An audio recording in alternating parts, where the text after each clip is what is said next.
আসসালামু আলাইকুম guys, welcome to SBN blog. আপনারা দেখছেন এসবিএন ব্লগ। তো আজকে আমরা যাচ্ছি মিরেশ্বরাইতে আমরা যাচ্ছি মহামায়া লেক। আজকের এই ভিডিওতে আমি আপনাদের একটা নতুন জায়গা এক্সপ্লোর করে দেখাবো। যেহেতু আপনারা সবাই জানেন আমি ফেনীতে আছি, আর আমি আমার কথা মতন বলেছিলাম যে ফেনীতে থাকাকালীন আমি আমার এলাকায় যত কিছু ঘোরানোর মতন জায়গা আছে সেটা অবশ্যই আপনাদের ঘুরিয়ে দেখাবো। তো আজকে আমরা যাচ্ছি মিরেশ্বরাইতে আমরা যাচ্ছি মহামায়া লেক দেখতে। এটা একটা কৃত্রিম হ্রদ। কাপ্তাইতে যেমন বিভিন্ন হ্রদ রয়েছে, এটাও সেরকমই হ্রদ একটা। আর এই হ্রদটা বেশিরভাগ পছন্দ করে যারা অ্যাডভেঞ্চার করে তাদের কাছে এটা খুবই প্রিয় একটা জায়গা। এখানে কিন্তু সব ধরনের জিনিস করা যায়, হাইকিং থেকে শুরু করে নৌকায় বিভিন্ন বোটে চড়া যায়। তো আজকে আমরা সেটাই দেখতে যাচ্ছি এবং কিছুটা সম্ভব আমরা যদি চড়তে পারি আমরা চড়বো। তো আমার সাথে থাকুন এবং পুরো ভিডিওটি দেখতে থাকুন। ভিডিওটি ভালো লাগলে অবশ্যই লাইক, শেয়ার এন্ড কমেন্ট করতে ভুলবেন না। ধন্যবাদ। আর আপনাদের সাথে দেখা হচ্ছে মোটো ব্লগিং সেটআপে।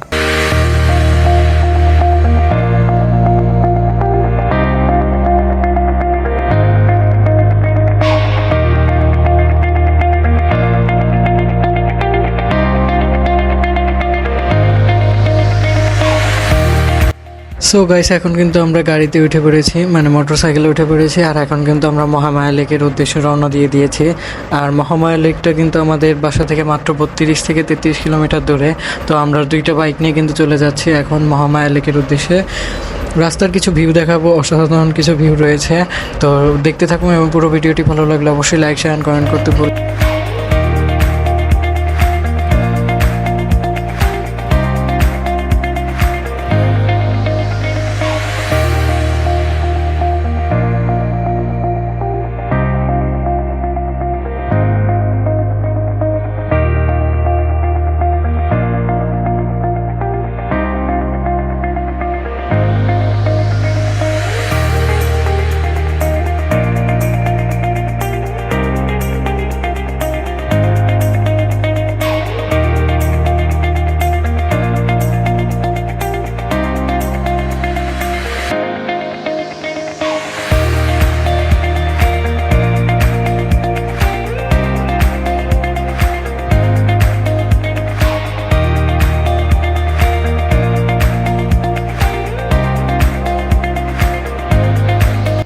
এখন আমরা আছি মহুরী ব্রিজের উপর। এই ব্রিজটা কিন্তু কিছুদিন আগে উদ্বোধন করা হয়েছে। এই ব্রিজটা কিন্তু নতুন।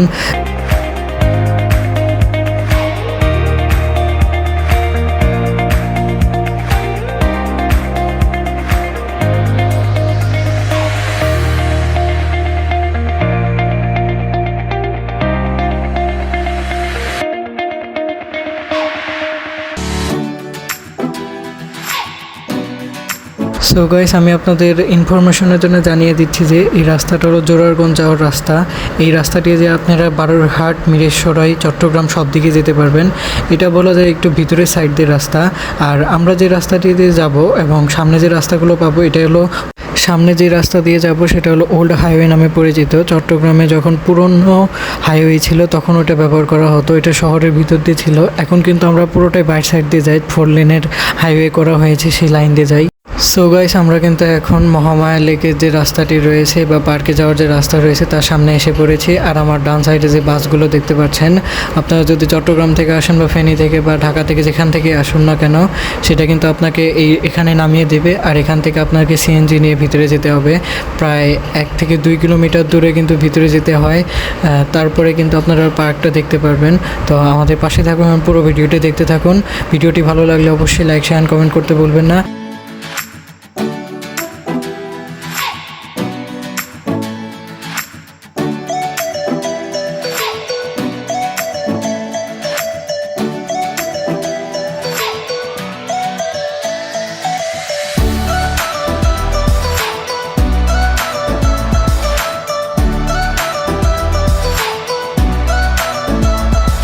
সো গাইস, আমরা কিন্তু এখন মহামায়া এসে পড়েছি। সামনে কিন্তু পার্কটি রয়েছে। আর এখানে কিন্তু বাইক পার্কিং করার জন্য অনেক বড় জায়গা রয়েছে। 30 টাকা পার পিস বাইকে নেয়। তো আমরা এখানে বাইক পার্কিং করে চলে যাচ্ছি। এখানে প্রাইভেট কার, বাইক সব কিছুই কিন্তু এখানে রয়েছে। আর আপনারা যদি সিএনজিতে আসেন অবশ্যই কিন্তু ডান সাইডে নামিয়ে দিবে। আর সামনে দেখতে পাচ্ছেন এখানে কিন্তু রেস্টুরেন্টও আছে, আপনারা চাইলে খাইতেও পারবেন।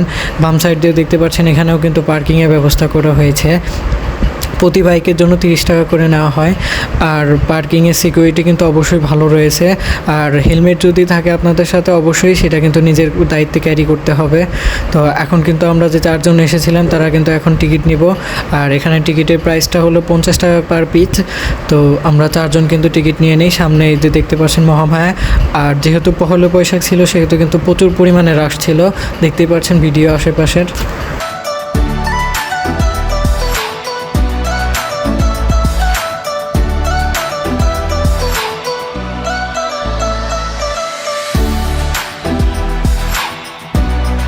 সো গাইস, আমাদের এখানে কিন্তু একটা ছোট ফ্যান ছিল, ও কিন্তু আমাদের হাই দিল। আর এখন আমরা টিকিট নিচ্ছিলাম 4 জনের জন্য, 50 টাকা করে টিকিট, আমি আপনাদের আগে বলেছি। তো আমরা 4টা টিকিট নিয়ে নিলাম, এখন কিন্তু আমরা ভিতরে ঢুকে পড়বো।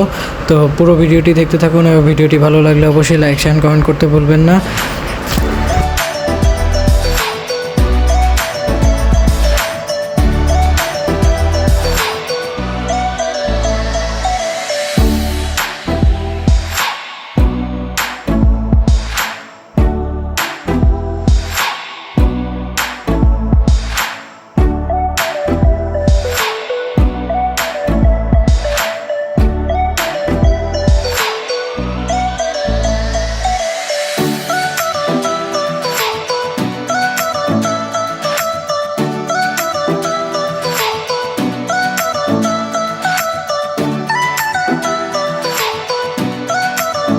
সো গাইস, এখন কিন্তু আমরা পার্কের ভিতর ঢুকে পড়েছি। আপনারা দেখতে পেলেন আমরা কিন্তু গেট দিয়ে এখন ভিতরে ঢুকে পড়লাম।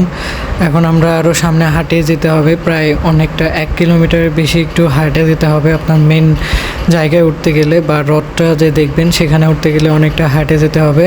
তো আমাদের পাশে থাকুন এবং দেখতে থাকুন। পিছনেই দেখতেই পাচ্ছেন অনেক কিন্তু রাশ ছিল, পহেলা বৈশাখ ছিল। সো গাইস, এত সুন্দর জায়গা আসলে যে কোনো মানুষের কিন্তু অবশ্যই মন ভালো হয়ে যাবে। কারো যদি মন খারাপ থাকে অবশ্যই কিন্তু সেটা ভালো হয়ে যাবে। আশেপাশে ভিউ দেখে বুঝতেই পারছেন কতটা সুন্দর একটা জায়গা। আপনারা অবশ্যই দেখবেন, আপনারা অবশ্যই চেষ্টা করবেন যে যেখানে আসেন অবশ্যই আমার ভিডিও দেখে এখানে এসে দেখবেন। তো এখন কিন্তু আমরা অনেকটুকু হেঁটে কিন্তু এখন আমরা হ্রদের উপরে এসে পড়েছি।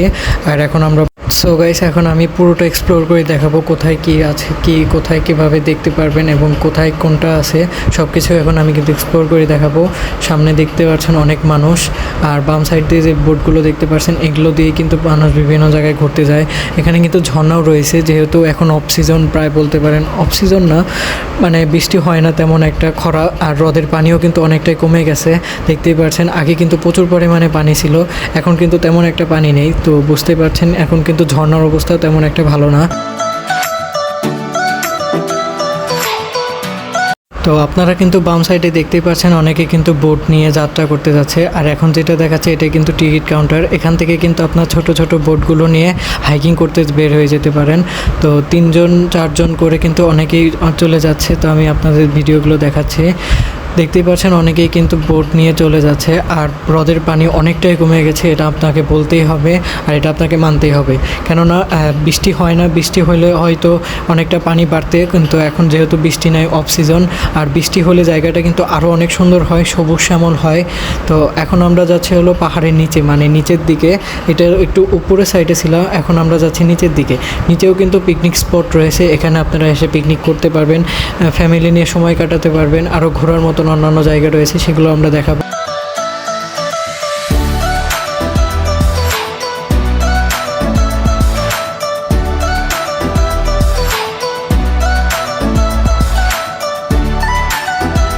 সো গাইস, যেহেতু আমরা বাঙালি, আমরা পার্ক পেলে অবশ্যই প্রেম প্রীতি করবো, এটা কিন্তু নমুনা সাথে আপনারা দেখতেই পাচ্ছেন। তো ফাঁকা জায়গা পেলে কিন্তু প্রেমিক প্রেমিকারা অবশ্যই থাকবে, সেটা আপনাদের মানতে হবে।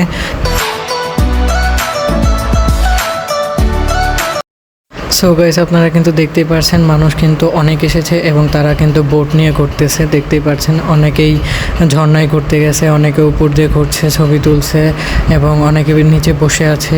মোটামুটি ঠান্ডা রয়েছে পরিবেশটা, আর তো বাতাস থাকলে আরও ভালো লাগতো। এটার ভিতরে তেমন একটা বাতাস লাগে না। তো দেখতেই পাচ্ছেন, ভিডিওটি কেমন হলো অবশ্যই আমাকে কমেন্ট করে জানাবেন এবং বন্ধুদের সাথে অবশ্যই শেয়ার করে দিবেন।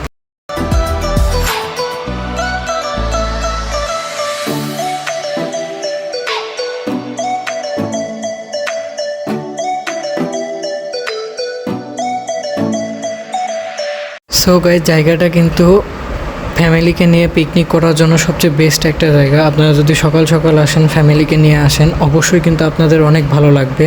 আর ভিডিও দেখে যদি তেমন একটা মজা না পান, অবশ্যই আপনাদের অনুরোধ রইল আপনারা আসবেন, চট্টগ্রাম মিরেশ্বরে আসবেন এবং মহুমায়া লেকটি পুরোটা ঘুরে দেখবেন। অবশ্যই আপনাদের ভালো লাগবে, এটা আমার গ্যারান্টি থাকলো। এবং ফ্যামিলির সাথে আসলে আরও মজা লাগবে। আপনারা যদি পিকনিকে হিসেবে আসেন বা এমনি বেড়াতে আসেন, অবশ্যই ভালো লাগবে আপনাদের। এখন আমরা যাচ্ছি উপর সাইডটায়, মানে পাহাড়ের উপরের দিকে। আর ভিডিও দেখে হয়তো আপনাদের মনে রাখতে পারে যে অনেকটা সহজ, কিন্তু আপনাদের স্বাগতম রইল। আপনারা আসবেন এবং উঠে দেখবেন কতটা কষ্টকর। এই ঢালটা হলো খাড়া ঢাল, এটা কিন্তু খাড়া উঠতে হয়। আমাদের দেখে বুঝতে পারবেন যে কতটা কষ্ট হয়েছে আমাদের।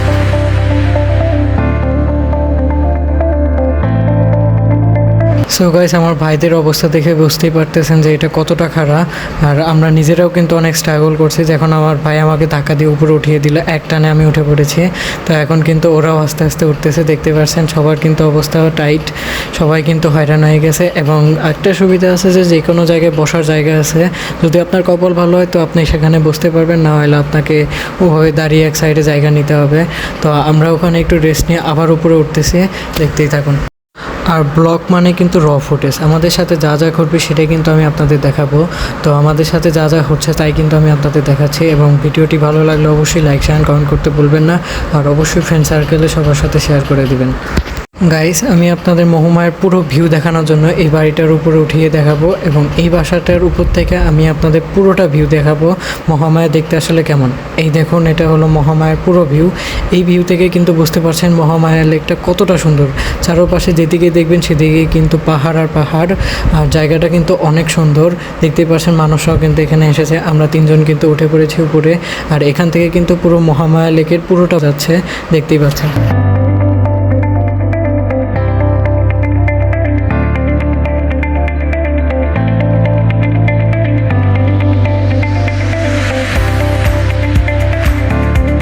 গাইস, মহামায়া লেকটা কিন্তু দেখতে এতটা খারাপ না আপনারা যেমনটা ভাবছেন। এটা কিন্তু দেখতে অনেক সুন্দর, সবুজ শ্যামলভাবে রয়ে থাকে। কিন্তু বৃষ্টি না হওয়ার কারণে গাছগুলো কিন্তু তেমন একটা তার নিজের যে একটা সৌন্দর্য রয়েছে সেটা কিন্তু সে ফুটে তুলতে পারছে না। এটাই তার মূল কারণ। আর বৃষ্টি হলে অবশ্যই কিন্তু গাছগুলো অনেক সুন্দর হবে, দেখতে পাচ্ছেন। এখন কিন্তু আমরা নিচের দিকে চলে যাচ্ছি আর মানুষও উপরের দিকে আসছে। পহেলা বৈশাখ অনুযায়ী অনেক মানুষ থাকে আর সবসময় এটার কিন্তু একটা রাস থাকে। সো গাইস, আপনারা কিন্তু অবশ্যই মহামায়া লেক দেখতে আসবেন, যে যেখানেই থাকুন এবং ভিডিওটি দেখতে থাকুন। অবশ্যই আপনার ফ্রেন্ডদের সাথে শেয়ার করে দিবেন। তো এখন আমরা চলে যাচ্ছি, যেহেতু প্রায় অনেকটা টাইম আমরা এখানে স্পেন্ড করেছি। তো অবশ্যই ভালো লেগেছে আমাদের কাছে। আর আপনারা যে লাস্ট পর্যন্ত ভিডিওটা দেখছেন, অবশ্যই আপনাদের ভালো লাগবে আশা করি।